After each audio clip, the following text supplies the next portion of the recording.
Rina selalu percaya bahwa hidupnya berjalan sesuai doa-doa yang ia panjatkan sejak muda. Ia menikah dengan Arman, lelaki yang dulu membuat hatinya berdebar setiap kali berpapasan di kampus. Arman bukan hanya tampan, tapi juga dikenal sabar, ringan tangan, dan punya rencana hidup yang jelas. Bersama Arman, Rina merasa semua impiannya tentang keluarga kecil yang bahagia bisa terwujud. Rumah sederhana mereka berada di gang sempit sebuah kota kecil di Jawa. Tidak besar, tapi nyaman. Cat dindingnya berwarna krem. Halaman depannya ditanami bunga kertas merah muda kesukaan Rina. Dan di terasnya ada bangku kayu yang selalu menjadi tempat mereka mengobrol sore hari. Dari luar, rumah itu mungkin tampak biasa. Tapi bagi Rina, itu adalah istana kecil yang penuh cinta. Setiap pagi, Arman selalu membangunkan Rina dengan secangkir teh hangat. Ia tak pernah keberatan membantu menyiapkan sarapan sebelum berangkat kerja di bengkel kecil yang ia jalankan bersama temannya. Rina sendiri bekerja sebagai guru les privat di rumah, mengajar anak-anak SD hingga SMP. Keduanya tidak bergelimang harta, tetapi cukup.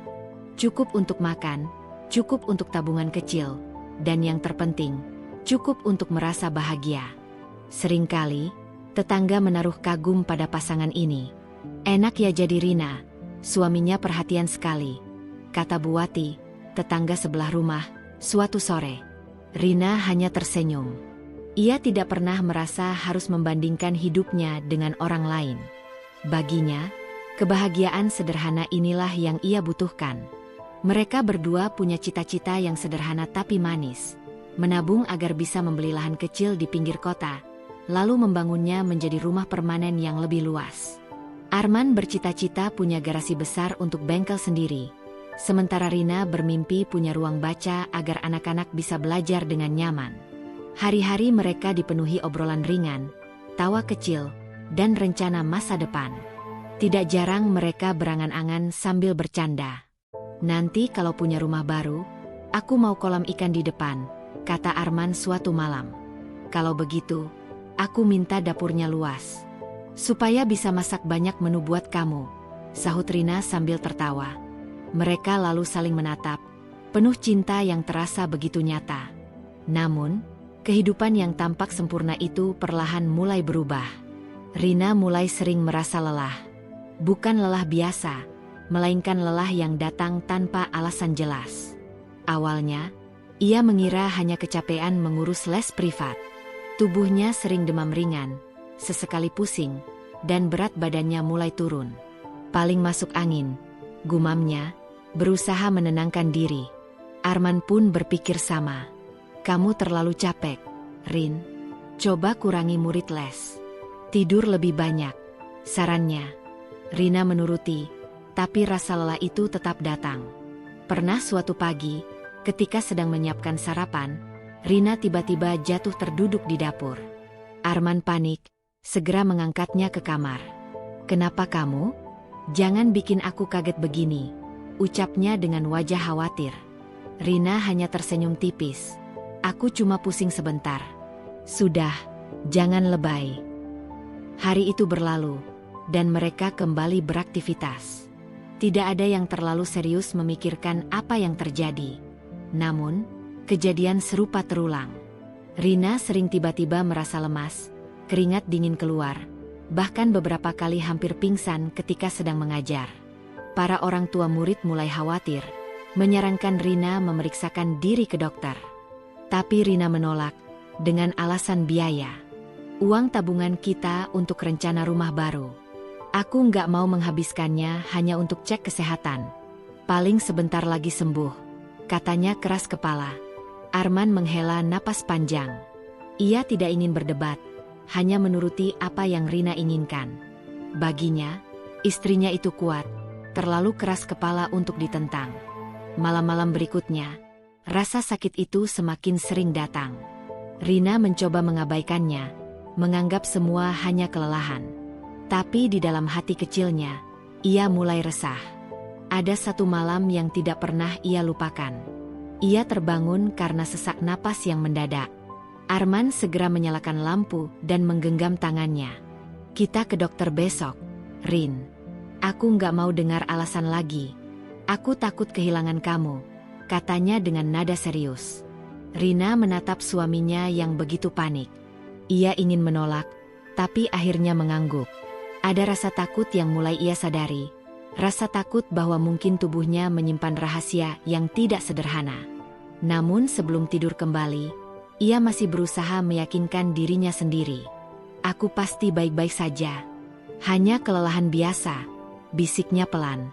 Besoknya, Arman benar-benar membawanya ke klinik. Rina diperiksa singkat, lalu diminta melakukan beberapa tes lanjutan. Hasilnya belum keluar. Tapi dokter menyarankan mereka untuk tidak menunda pemeriksaan lebih lanjut. Rina merasa cemas, meski tetap berusaha tersenyum di depan Arman. Ia tidak mau membuat suasana semakin berat. Hari-hari menunggu hasil pemeriksaan itu menjadi hari-hari yang penuh tanda tanya. Rina masih menjalani aktivitas seperti biasa, meski tubuhnya semakin lemah. Arman tetap mendampinginya, mencoba menutupi rasa khawatir dengan candaan kecil. Kalau kamu sakit, aku siap jadi suster pribadi, katanya sambil menawari segelas susu. Rina tertawa kecil, meski hatinya was-was. Di mata orang lain, rumah kecil itu tetap penuh tawa, penuh cinta, dan penuh rencana indah. Mereka masih tampak sebagai pasangan harmonis yang saling mencintai. Tapi di balik itu, ada ketakutan yang perlahan tumbuh, ketakutan akan sesuatu yang belum mereka mengerti. Rina sering terdiam lama di teras, menatap bunga kertas yang mulai layu. Ia tahu ada sesuatu yang salah dengan tubuhnya, tapi ia masih berharap semua itu hanya sementara. Arman, meski selalu berusaha terlihat tenang, seringkali diam-diam termenung di malam hari. Ia tidak berani membayangkan jika sesuatu buruk benar-benar menimpa istrinya. Malam itu, sebelum tidur, Arman memeluk Rina lebih erat dari biasanya. Apapun yang terjadi, kita hadapi sama-sama ya, katanya lirih. Rina mengangguk, tersenyum kecil. Meski dalam hatinya ia merasa kalimat itu justru membuatnya semakin takut. Mereka tidak tahu bahwa kehidupan yang tampak sempurna itu sebentar lagi akan berubah drastis. Perjalanan panjang menanti. Perjalanan yang akan menguji janji cinta, kesetiaan, dan keteguhan hati mereka berdua. Hari itu udara terasa panas sekali. Matahari menyorot tajam, membuat jalanan kota kecil itu berdebu dan lengket. Arman menggenggam tangan Rina dengan erat, mengantarnya masuk ke sebuah rumah sakit di pusat kota. Rina tampak pucat, tubuhnya lebih kurus dari beberapa minggu sebelumnya. Mereka duduk di ruang tunggu yang penuh pasien. Suara batuk, tangis bayi, dan panggilan perawat bercampur menjadi satu. Wajah Rina terlihat cemas, meski ia berusaha tersenyum. Tenang aja, men. Paling cuma radang atau kurang darah, katanya mencoba meyakinkan diri sendiri. Arman tidak menjawab. Ia hanya menatap ke depan, matanya kosong, pikirannya bercampur aduk. Setelah menunggu lama, nama Rina dipanggil. Mereka masuk ke ruangan dokter, seorang pria parubaya dengan kacamata tebal. Dokter itu membuka map hasil pemeriksaan laboratorium sambil menarik napas panjang. Bu Rina, saya harap ibu siap dengan hasil ini, ucapnya pelan. Rina merasakan dadanya berdegup keras. Arman menggenggam tangannya lebih erat. Hasil tes menunjukkan ada penyakit serius pada tubuh ibu, lanjut sang dokter dengan hati-hati. Ibu didiagnosis mengidap kanker stadium awal. Memang belum terlalu parah, tapi harus segera ditangani dengan pengobatan intensif. Kalau tidak, bisa cepat berkembang. Suasana ruangan langsung terasa berat. Seakan-akan udara berhenti bergerak. Rina terdiam, matanya menatap lantai. Kata-kata, kanker, itu bergaung di kepalanya, mengalahkan suara apapun. Ia tidak tahu harus merespons bagaimana. Arman tersentak, wajahnya berubah pucat. Dok, apa tidak ada kesalahan? Maksud saya, Rina ini sehat-sehat saja. Dia cuma sering capek. Dokter menggeleng. Hasil laboratorium jelas. Saya paham ini berat, tapi lebih baik kita tahu sejak dini. Masih ada harapan besar untuk sembuh, asalkan ibu disiplin menjalani pengobatan. Rina akhirnya bersuara, meski suaranya lirih. Berapa lama, Dok, pengobatannya? Bisa bertahun-tahun, Bu. Ada kemoterapi, ada operasi, dan butuh biaya tidak sedikit, jawab dokter jujur. Mendengar itu, Rina merasa dunia runtuh. Ia tidak takut mati, setidaknya bukan itu yang paling ia pikirkan, tetapi ia takut menjadi beban. Ia membayangkan wajah Arman yang harus mencari biaya besar. Ia membayangkan ibunya yang sudah tua ikut menanggung kesedihan. Saat keluar dari ruang dokter, langkah Rina terasa berat. Arman berjalan di sampingnya, tapi wajahnya tidak bisa menyembunyikan kepanikan. Mereka berdua terdiam sepanjang perjalanan pulang. Tidak ada kata-kata yang sanggup diucapkan.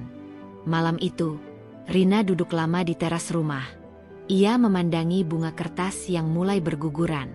Suara jangkrik terdengar sayup-sayup. Ia tahu hidupnya tidak akan sama lagi.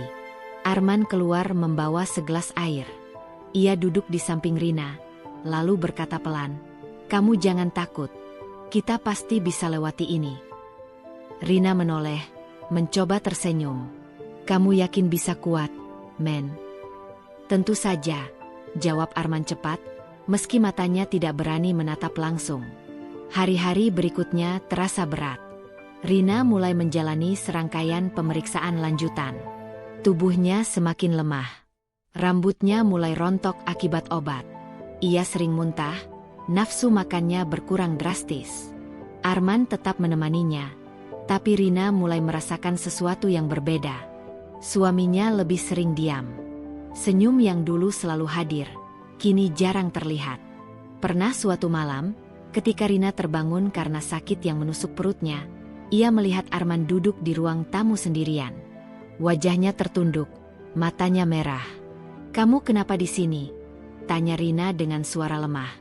Arman kaget, lalu buru-buru menghapus air matanya. "Nggak apa-apa. Tidur lagi, Rin. Aku cuma nggak bisa tidur." Rina tahu suaminya sedang tertekan. Ia mengerti. Hidup mereka sederhana, tabungan tidak banyak, sementara pengobatan membutuhkan biaya besar. Rina merasa bersalah, merasa semua penderitaan ini terlalu berat untuk Arman tanggung. Namun, ia mencoba kuat. Ia tidak ingin Arman semakin terbebani dengan kesedihannya. "Kalau aku kuat, mungkin dia juga akan kuat," begitu pikirnya. Rina mulai sering menenangkan Arman, padahal dirinya sendiri yang sakit. "Men, jangan khawatir soal biaya. Tuhan pasti kasih jalan," katanya suatu sore. Arman mengangguk, tapi tidak menatap istrinya. Ia hanya membolak-balik buku tabungan di tangannya, wajahnya muram. Hari-hari berlalu, dan jarak yang tidak terlihat mulai tumbuh di antara mereka. Arman pulang lebih larut dari biasanya, alasan sibuk di bengkel. Kadang ia tidak banyak bicara ketika di rumah. Rina berusaha memaklumi, meski hatinya perih. Ia ingin memeluk Arman, ingin mengatakan betapa ia butuh dukungan, tapi bibirnya terkunci. Ia tidak ingin terlihat lemah. "Suami yang aku cintai pasti akan tetap mendampingi aku." Begitu ia meyakinkan dirinya setiap kali rasa cemas muncul. Namun, di sudut hatinya yang paling dalam, Rina merasakan ketakutan yang lebih besar daripada penyakit itu sendiri. Ketakutan kehilangan orang yang paling ia percaya. Suatu malam, Rina memberanikan diri bertanya, "Men, kamu bahagia kan masih sama aku?" Arman menoleh cepat, sedikit terkejut. "Kenapa tiba-tiba tanya begitu?" "Aku takut bikin kamu susah," jawab Rina jujur. Arman menarik napas panjang, lalu mengusap rambut istrinya. "Kamu nggak pernah bikin aku susah. Jangan mikir aneh-aneh. Aku di sini untuk kamu." Rina tersenyum. Hatinya lega, meski ia tahu kata-kata itu tidak sepenuhnya mewakili kegundahan yang ia lihat di mata Arman. Hari-hari berikutnya, Rina terus berjuang melawan sakitnya. Tubuhnya semakin ringkih, tapi semangatnya ia jaga agar tidak redup. Ia percaya, selama ada cinta dan dukungan, ia bisa melewati semuanya. Ia menaruh seluruh harapannya pada Arman, laki-laki yang pernah ia yakini akan menggenggam tangannya sampai akhir. Ia tidak pernah tahu bahwa perlahan-lahan, Cinta yang ia percaya sekuat baja itu mulai retak. Suatu pagi yang tampak biasa, Rina terbangun dengan tubuh yang lemas. Sakit di dadanya belum reda, tapi ia berusaha bangkit. Biasanya, di meja makan sudah ada teh hangat buatan Arman, tapi kali ini meja itu kosong. Ia menoleh ke kamar, tidak ada tanda-tanda suaminya. "Men?" panggil Rina lirih. Tidak ada jawaban.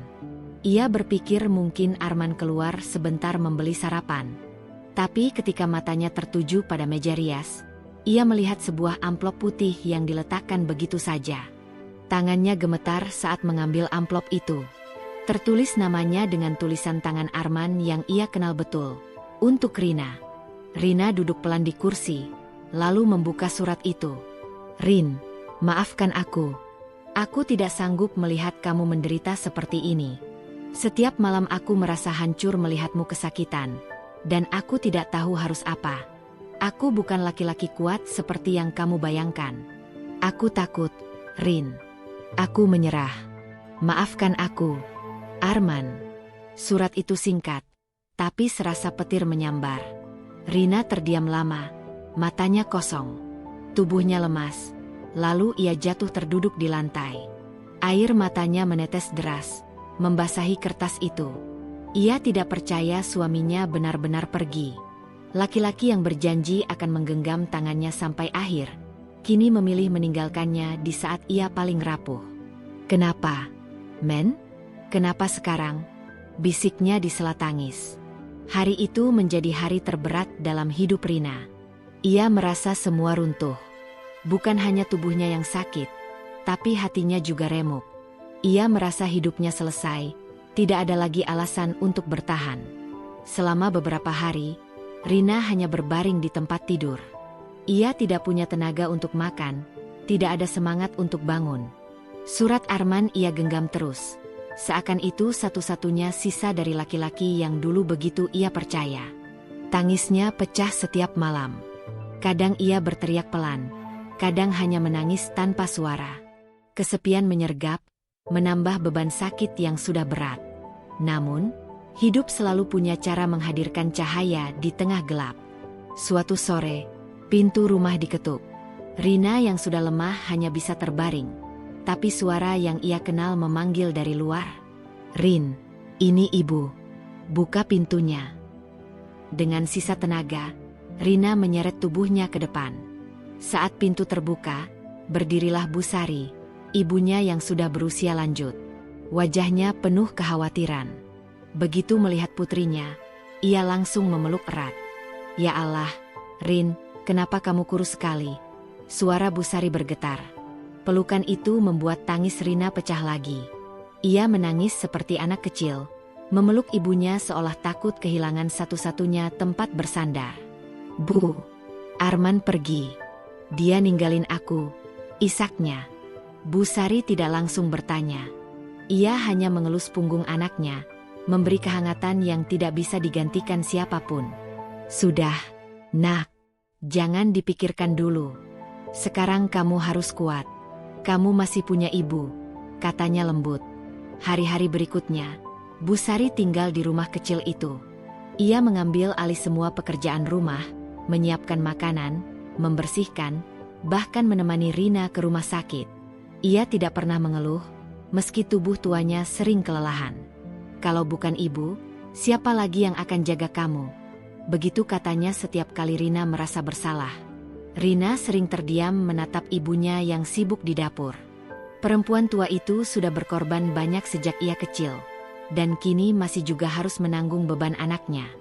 Hati Rina campur aduk antara rasa syukur dan rasa bersalah. Tapi Bu Sari tidak pernah menunjukkan keluhan. Setiap pagi, ia selalu menyemangati putrinya. "Ayo bangun, Rin. Jangan kalah sama penyakit. Kalau kamu lemah, nanti ibu ikut sakit. Kamu nggak tega kan?" katanya sambil tersenyum. Perlahan, kata-kata ibunya menjadi obat tersendiri. Rina memang masih sering menangis diam-diam ketika mengingat Arman, tapi ia mulai belajar menerima kenyataan. Hidupnya belum selesai. Masih ada ibunya yang harus ia jaga juga. Malam-malam mereka sering diisi dengan obrolan panjang. Bu Sari bercerita tentang masa lalu, tentang betapa tangguh Rina sejak kecil. Kamu dulu anak yang paling keras kepala. Kalau jatuh, nggak pernah mau ditolong. Selalu bangkit sendiri. Masa sekarang kamu mau menyerah? Kata Bu Sari sambil mengelus rambut putrinya. Rina menatap ibunya, lalu tersenyum samar. Mungkin sekarang aku nggak sekuat dulu, Bu. Kamu lebih kuat dari yang kamu kira, jawab ibunya mantap. Kalimat itu menancap di hati Rina. Ia mulai percaya bahwa mungkin benar, masih ada sisa kekuatan dalam dirinya yang bisa ia gali. Meski sakitnya belum berkurang, Rina merasa ada alasan untuk bertahan. Kehadiran ibunya membuat rumah kecil itu kembali hangat. Tidak lagi sunyi seperti ketika Arman pergi. Suatu pagi, Rina bangun dan menemukan ibunya sedang menyapu halaman. Cahaya matahari menyinari wajah tua itu, membuatnya tampak begitu sabar. Saat itu, Rina berjanji dalam hati, "Aku akan berusaha. Demi ibu." Ia masih sering menatap surat singkat dari Arman. Ada perasaan marah, kecewa, dan rindu bercampur jadi satu. Tapi setiap kali hatinya hancur, suara ibunya yang lembut selalu menenangkan. "Arman boleh pergi, Rin. Tapi jangan biarkan semangatmu ikut pergi. Kamu harus hidup," kata Bu Sari suatu malam. Rina terdiam lama, lalu mengangguk. Untuk pertama kalinya sejak ditinggalkan, ia merasa ada secercah cahaya kecil yang bisa ia genggam. Hidupnya memang terasa hancur, tapi tidak benar-benar selesai. Masih ada perjalanan yang harus ia jalani, meski ia belum tahu kemana arah langkah berikutnya. "Jangan beritahu ibu kalau kita jual ini," kata Rina suatu hari ketika ia melihat beberapa perabot kecil yang disusun di depan rumah dan seorang pembeli sedang menawar.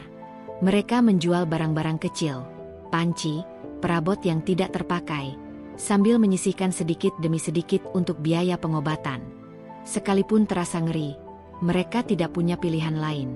Tabungan yang dulu mereka sisihkan untuk rumah, kini menyusut drastis karena berbagai pemeriksaan dan obat-obatan. Satu kali, Rina harus memutuskan untuk menjual sepeda motor kecil milik Arman. Motor yang dulu selalu digunakan untuk mengantar Rina ke les privat dan membeli lauk sederhana. Motor itu laris diminati pembeli dari desa sebelah. Saat uang berpindah tangan, Rina merasa seolah-olah ia ikut menjual bagian dari hidupnya. Ia menutup mata dan mengambil napas panjang. Untuk pengobatan, gumamnya, mencoba menenangkan hati yang terasa pincang. Kesehatan Rina pun semakin menurun. Obat-obatan membuatnya mual sepanjang hari. Tubuhnya kurus, dan kadang demam tinggi membuat ia menggigil di malam hari. Ada hari-hari ketika ia tidak mampu bangkit dari tempat tidur. Bu Sari tidur di kursi ruang tamu, berjaga agar putrinya tidak sendirian saat kejang atau muntah. Tidur mereka penuh dengan kebimbangan. Mimpi tentang hari esok selalu disertai cemas. Di sela-sela semua itu, rasa putus asa mulai menyusup masuk ke benak Rina. Di beberapa malam yang gelap, ia duduk di tepi tempat tidur, menatap plafon dan bertanya-tanya untuk apa semua perjuangan ini. Ia merasa menjadi beban, bukan hanya bagi Bu Sari, tetapi juga bagi semua rencana masa depan yang kini tampak mustahil. "Apa gunanya aku bertahan kalau hanya membuat ibu capek?" pikirnya berulang-ulang. Ada kalanya Rina merasakan dorongan kosong yang besar, dorongan untuk menyerah. Ia memikirkan kebebasan yang akan datang jika semua rasa sakit berhenti. Namun, di setiap merenung itu selalu muncul wajah ibunya, lelah namun penuh kasih. Wajah itu cukup untuk menghentikannya dari melangkah terlalu jauh. Seorang malam, setelah lama menahan rasa sakit, Rina keluar berjalan-jalan kecil menuju pasar. Udara malam terasa dingin di kulitnya yang tipis. Ia duduk di bangku dekat warung jamu, memandangi lampu-lampu toko yang remang. Ketika ia menunduk, sekumpulan anak kecil berlarian melewatinya, tertawa riang dengan kantong es krim di tangan. Tawa mereka seperti cambuk, sekaligus penghibur, mengingatkannya pada hidup yang terus berjalan meski ia merasa terhenti. Di pasar itulah Dimas muncul dalam hidupnya lagi, seolah takdir punya waktu sendiri untuk bertemu. Dimas bukan orang asing benar, Ia teman sekolah menengah Rina yang dulu sering menatapnya diam-diam saat Rina menjadi ketua kelompok studi. Waktu itu, Dimas sopan, pemalu, dan selalu menomorsatukan tanggung jawabnya. Mereka sempat saling sapa di beberapa reuni kecil. Namun kehidupan membawa masing-masing ke arah yang berbeda. Dimas sedang membeli obat di apotek ketika ia melihat Rina duduk lemas di bangku. Wajahnya berubah kaget, lalu seakan tersentak oleh rasa iba. Ia mengingat Vicarious, sosok Rina yang dulu ceria dan ramah, kini tampak jauh berbeda. Tanpa pikir panjang, Dimas menghampiri, menyapa dengan suara yang lembut namun tegas. "Rin, ini kamu?" tanyanya. Rina terkejut. Suara itu membawa kembali memori manis yang hampir terlupakan. "Dimas? Apa kabar?" Suaranya parau, namun ada kehangatan kecil di dalamnya. Obrolan kecil itu mengurai simpul yang tak terlihat. Dimas tahu kondisi Rina dari bisik-bisik tetangga dan beberapa unggahan singkat di media sosial yang ia lihat sewaktu senggang. Ia merasa perih membaca kabar tentang penyakit dan ditinggalkan suami. Tanpa ingin menilai, hatinya berkata untuk membantu. Dimas sudah lama bekerja di sebuah perusahaan kecil di kota tetangga. Hidupnya tidak melimpah, tetapi ia cukup hemat dan punya beberapa tabungan yang selama ini ia simpan untuk hal-hal darurat. "Aku dengar kamu sedang sakit." "Maaf, baru tahu sekarang," kata Dimas ragu. "Kalau kamu butuh sesuatu, bilang ya. Aku mau bantu." Rina menatapnya dengan mata yang basah. Bantuan itu datang tanpa drama, tanpa janji-janji besar. Hanya kata-kata tulus dari seseorang yang pernah mengenalnya lama. Ia ragu, merasa layak menerima bantuan orang lain setelah semua ini. Tapi di saat yang sama, hatinya merespons kehangatan itu seperti tanah kering yang akhirnya bertemu air. Dimas mulai sering datang. Awalnya sekadar menengok, lalu membantu mengantar Rina ke klinik, membeli obat yang sulit dicari, sampai membayar sebagian biaya pemeriksaan yang menunggak. Ia tidak membuat pengumuman besar-besaran. Tindakannya sederhana tapi konsisten. Ia membawa nasi bungkus, mengangkat payung saat hujan, dan duduk di kursi ruang tamu berbicara tentang hal-hal ringan sehingga Rina tidak selalu berpikir tentang penyakitnya. Keberadaannya memberi rasa aman yang lama hilang dari kehidupan Rina. Bersama Dimas, ada teman bicara yang tidak menuntut cinta balasan, hanya ingin membantu. Dimas pun kerap menenangkan Bu Sari, membantu mengurus administrasi rumah sakit, dan mencari opsi bantuan dari yayasan setempat. Ia memakai waktu luangnya untuk menelusuri lembaga-lembaga yang menyediakan bantuan biaya pengobatan. Tidak sedikit yang menolak karena prosedur panjang, tetapi Dimas tidak putus asa. Ia sabar mengumpulkan berkas, mengisi formulir, dan menjemput harapan sedikit demi sedikit. Di puncak titik terendahnya, ketika Rina merasa tidak ada lagi yang bisa mengikatnya pada kehidupan, kehadiran Dimas menjadi tali penolong. Ia bukan penyelamat yang tiba-tiba mengubah segalanya, melainkan sosok yang pelan-pelan memberi alasan untuk bertahan. Sebuah kata dukungan, secangkir sup hangat, atau sebuah pesan singkat yang mengatakan, "Kamu tidak sendiri." Rina mulai merasa ada secercah harapan. Bukan karena semua masalah selesai, bahkan yang terberat belum tentu terpecahkan, tetapi karena ia tahu ada tangan yang rela menolong tanpa syarat. Ia belajar menerima bantuan, sesuatu yang dulu sulit ia lakukan karena kebanggaan dan rasa malu. Kini ia menyadari bahwa menerima bukanlah tanda kelemahan, melainkan keberanian untuk mengakui bahwa manusia memang butuh orang lain. Suatu sore, ketika matahari menipis di balik atap rumah, Rina duduk di teras sambil memegang secangkir teh. Bu Sari menatap piring di meja, dan dari kejauhan, Dimas mengangkat tangan tanda selamat tinggal usai menawar beberapa obat. Rina menatap keduanya, lalu perlahan tersenyum. Senyum kecil yang sederhana, namun mengandung tekad baru.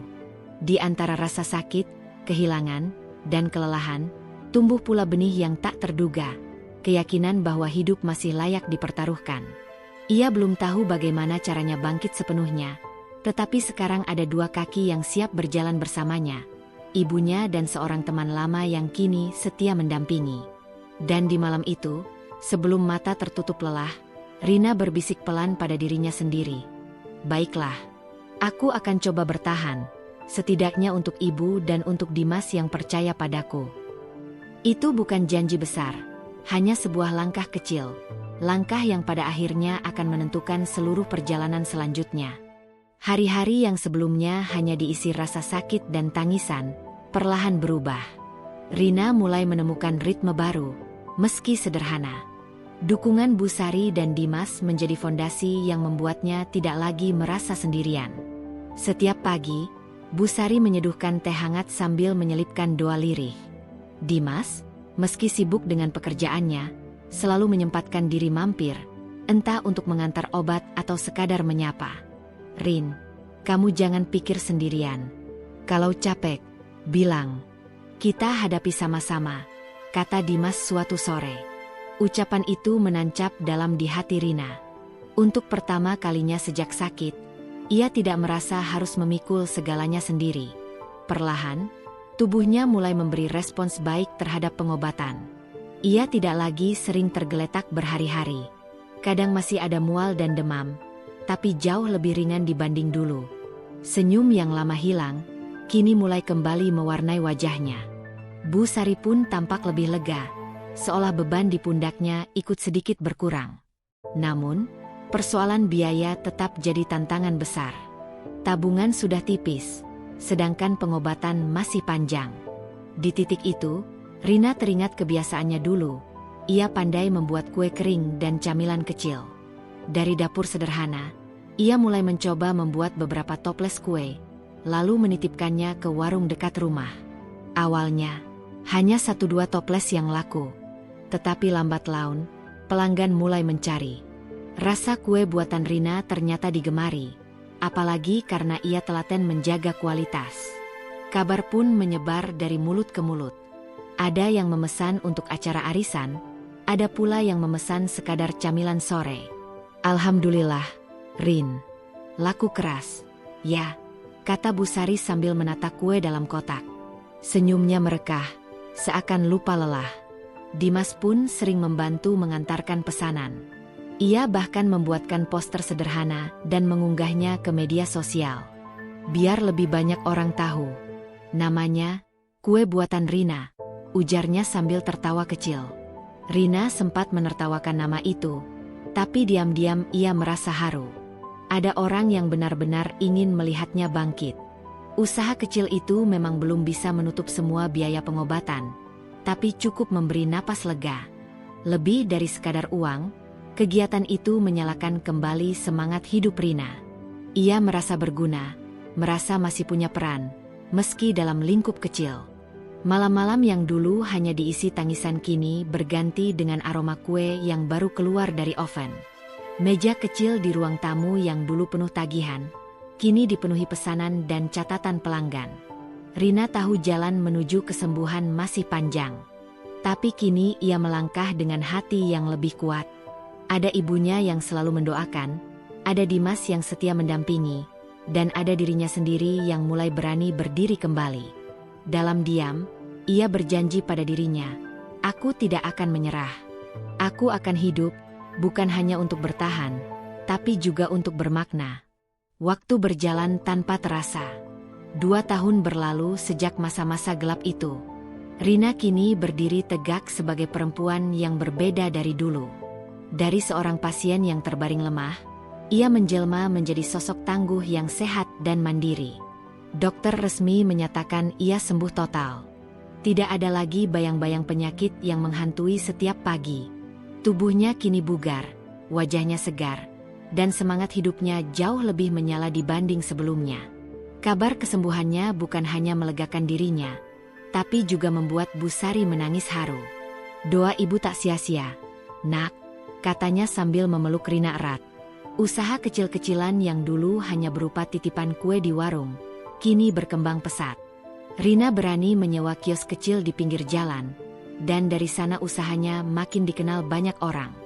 Varian kue semakin beragam, kemasan lebih rapi, dan pesanan berdatangan tak hanya dari tetangga, tapi juga dari luar kota. Bahkan, beberapa pelanggan tetap rutin membeli dalam jumlah besar. Meski sibuk, Rina tidak pernah melupakan titik awalnya. Ia selalu bersyukur setiap kali menatap rak penuh pesanan.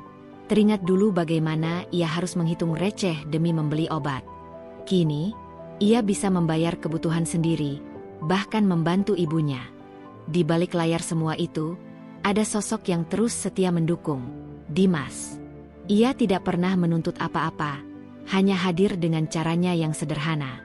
Kadang ia membantu memasarkan kue, kadang sekadar memperbaiki rak yang patah, atau menemani Rina mengantar pesanan besar. Persahabatan mereka tumbuh dengan alami, tanpa banyak kata. "Rin, kamu hebat. Kamu bisa sampai di titik ini bukan karena siapa-siapa, tapi karena tekadmu sendiri," ujar Dimas suatu malam saat mereka membereskan kios. Rina hanya tersenyum. Ia tahu betul, tanpa dukungan dari Dimas dan ibunya, mungkin ia sudah menyerah sejak lama. Kini, Rina bukan lagi perempuan yang rapuh.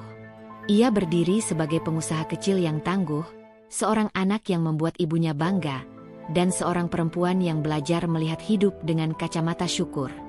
Keajaiban itu nyata, dan lahir dari luka yang dulu hampir membuatnya hancur. Suatu sore, ketika kios Rina baru saja tutup, sebuah bayangan asing berdiri di depan pintu. Rina tertegun. Wajah itu ia kenal betul. Wajah yang dulu pernah ia cintai habis-habisan. Wajah yang juga meninggalkannya di saat paling rapuh. Arman. Namun, kali ini ia tidak lagi melihat sosok pria gagah dengan percaya diri tinggi. Arman tampak lusuh, bajunya kusut, rambutnya acak-acakan. Sorot matanya redup, seakan beban hidup menekannya habis-habisan. "Rina," suaranya parau. Aku bangkrut. Aku sendirian. Tolong, izinkan aku kembali." Untuk sesaat, dada Rina bergemuruh. Ada rasa perih yang terangkat kembali ke permukaan. Ingatan tentang malam ketika Arman meninggalkannya dengan selembar surat singkat masih jelas. Namun, berbeda dengan dulu, kali ini ia tidak runtuh. Rina menarik napas panjang, lalu menatapnya dalam-dalam. "Arman, aku bukan lagi perempuan yang dulu kamu tinggalkan. Aku sudah melewati sakit, air mata, dan kehilangan. Aku bangkit bukan karena menunggu kamu, tapi karena aku belajar berdiri sendiri." Arman menunduk, bahunya bergetar. Tapi Rina tetap tenang. Suaranya lembut namun tegas. "Aku sudah memaafkanmu sejak lama. Tapi memaafkan bukan berarti mengulang. Hidupku sudah berbeda sekarang, men. Aku tidak bisa kembali." Hening sejenak. Arman hanya mampu menahan tangisnya. Rina pun berbalik, menutup pintu kiosnya perlahan. Untuk pertama kalinya, ia benar-benar merasa bebas dari bayangan masa lalu. Beberapa minggu setelah pertemuan itu, kabar mengejutkan datang. Arman meninggal dunia akibat kecelakaan lalu lintas. Rina terdiam lama ketika mendengarnya. Hatinya campur aduk, antara luka lama, rasa iba, dan pertanyaan yang belum sempat terjawab. Hari pemakaman, Rina hadir. Hujan gerimis turun seakan ikut berduka. Di antara kerumunan orang yang hadir, ia merasa asing. Tak ada senyum, tak ada kebanggaan, hanya suasana kehilangan. Saat hendak menabur bunga, seorang lelaki paruh baya menghampirinya. "Ini, dititipkan Arman untukmu," katanya, menyerahkan sebuah amplop lusuh. Tangan Rina bergetar ketika membukanya. Tulisan tangan Arman memenuhi kertas di dalamnya. "Rina, maafkan aku. Aku pergi bukan karena tak sanggup melihatmu sakit, tapi karena aku ingin mencari jalan keluar. Aku mencoba bekerja keras di luar kota, berharap bisa membiayai pengobatanmu. Tapi aku ditipu, kehilangan segalanya, dan tak punya muka untuk pulang. Aku kembali padamu bukan untuk meminta harta, tapi karena aku tahu waktuku tak lama lagi. Aku hanya ingin kau tahu, aku mencintaimu, meski aku salah dalam caraku." Air mata Rina tumpah. Surat itu menjawab pertanyaan yang selama ini menghantuinya. Ia menatap pusara Arman dengan pandangan kosong, lalu perlahan menaburkan bunga. "Arman, aku sudah memaafkanmu. Semoga kau tenang," bisiknya lirih. Saat melangkah pergi dari makam, Rina merasa ada beban besar yang lepas dari dadanya. Ia menutup cerita itu bukan dengan dendam, melainkan dengan pengampunan. Senyum haru muncul di wajahnya, senyum seorang perempuan yang telah berdamai dengan masa lalu, dan siap melangkah menuju masa depan yang lebih kuat.